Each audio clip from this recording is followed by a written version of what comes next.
El sol se alzaba perezoso sobre el horizonte, iluminando tímidamente la larga carretera que conducía hacia Pripyat, la ciudad fantasma más cercana a la central nuclear de Chernóbil, donde se produjo en 1986 el accidente nuclear más trágico de la historia.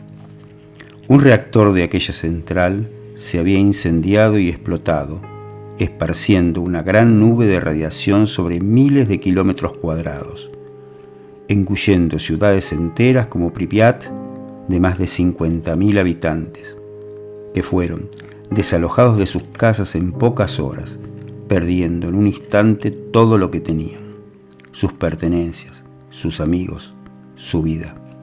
Alex era un hombre solitario y misterioso. Conducía su coche en silencio por el deteriorado asfalto que lo llevaba a la ciudad abandonada. Su semblante estaba triste y conmocionado, como el quien se dirige a un cementerio a visitar a un familiar cercano recientemente muerto. El viento soplaba fuerte, agitando las ramas de los árboles cercanos y levantando pequeñas nubes de polvo que cubrían la carretera. En su cabeza, el temor a que ese polvo estuviera contaminado con radiación no dejaba de rondar, pero estaba decidido, necesitaba reencontrarse con su pasado. Al llegar a la ciudad, se adentró en las calles desiertas y silenciosas. Los edificios en ruinas se elevaban ante él, recordándole el desastre que había sucedido allí hace tantos años. Pero esos edificios tenían algo especial.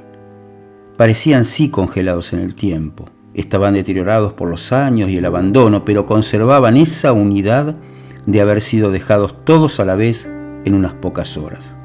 El parque de atracciones estaba a su derecha, con sus juegos oxidados y las sillas voladoras que nunca más volverían a girar. A veces sí se movían un poco como si todavía estuvieran sentadas en ellas los fantasmas de esas personas que alguna vez las disfrutaron. Más allá, la noria se alzaba estoica, como si se negara a sucumbir a la tragedia y esperando con paciencia a esas familias que nunca volverían a montar.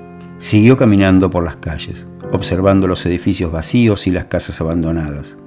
Se podía entrar en casi todos, ya que sus puertas habían desaparecido hace muchos años.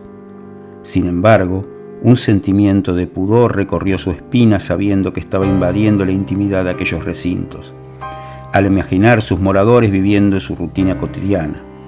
El olor al café de la mañana, las sábanas limpias del sábado, el goce del deseo nocturno o el llanto de la decepción y la traición. La vida. Salió de allí perturbado, inquieto. Necesitaba despejarse. Pasó por la piscina municipal donde el agua estancada había invadido hace mucho las instalaciones y cubría todo con su moho putrefacto. Recordó allí también las risas y los juegos de los niños que alguna vez habían disfrutado de este lugar. Él había sido uno de ellos, temeroso pero feliz a la vez de poder enfrentar ese universo líquido. Caminando por la ciudad llegó al colegio. Las aulas aún conservaban los pupitres y algunos libros.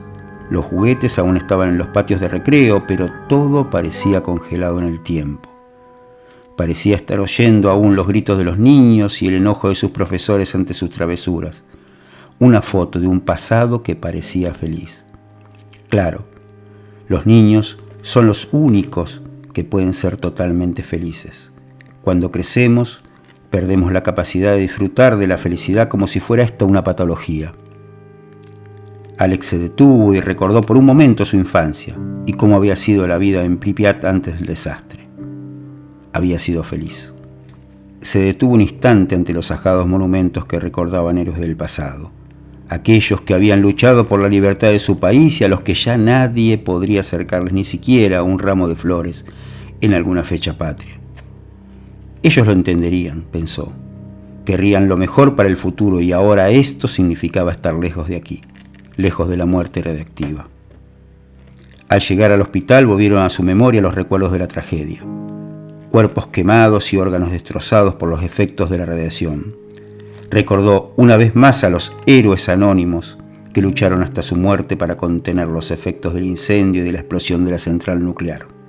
También a los médicos y a las enfermeras que, sabiendo las consecuencias de lo que se exponían, no dudaron ni un segundo en permanecer allí hasta que tal vez fue demasiado tarde. Sintió que aunque fuese peligroso no podía dejar la ciudad sin acercarse a lo que fue la central nuclear. Se lo debía a sí mismo, lo había prometido. Se adentró con miedo en el complejo, observando los instrumentos y la maquinaria abandonados que alguna vez habían sido cruciales para la producción de energía. Miró hacia el cielo observando las torres de refrigeración que seguían en pie dominando el paisaje, resistiendo con estoicidad aquello que era inevitable. Todo estaba muerto, detenido en el mismo segundo que todo estalló.